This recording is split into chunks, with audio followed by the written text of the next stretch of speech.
ഒരുപാട് ഗുണങ്ങളുള്ള ഈ ഒരു ഫ്രൂട്ട് എന്താണെന്നറിയാമോ? ഇതാണ് മിറാക്കിൾ ഫ്രൂട്ട്. ബെറി വർഗ്ഗത്തിൽപ്പെട്ട ഈ ഒരു ഫ്രൂട്ട് വിദേശിയാണ് കേട്ടോ. എന്നാലും നമ്മുടെ നാട്ടിൽ ഇഷ്ടംപോലെ കായകളുണ്ടാകും.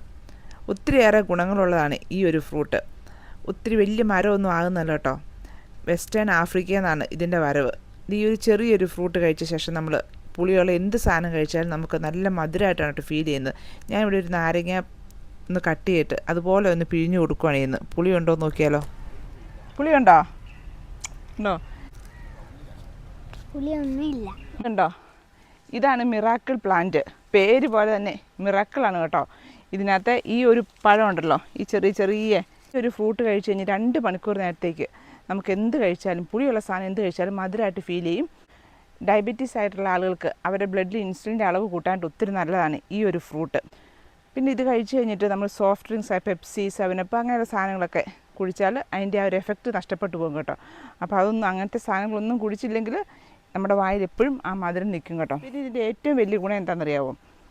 ഡയബറ്റീസ് ഉള്ളവർക്ക് പഞ്ചസാര ഇടാതെ നാരങ്ങ വെള്ളം കുടിക്കാം. നല്ല മധുരമായിരിക്കും കേട്ടോ. ഇതൊക്കെ കഴിക്കാൻ പോവുകയാണെങ്കിൽ അതിന് മുമ്പായിട്ട് ഇത് കഴിക്കല്.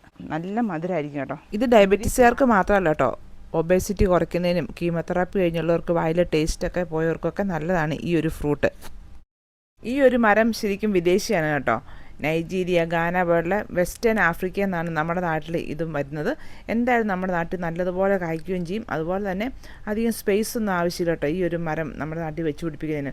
ഒരുപാട് കാലമായത് ഇത്രയും വലിപ്പം മാത്രമേ വെക്കുള്ളൂ കേട്ടോ. പറ്റുവാണെങ്കിൽ എല്ലാ വീട്ടിലൊന്ന് വെച്ച് പിടിപ്പിക്കുന്നത് നല്ലതായിരിക്കല്ലേ.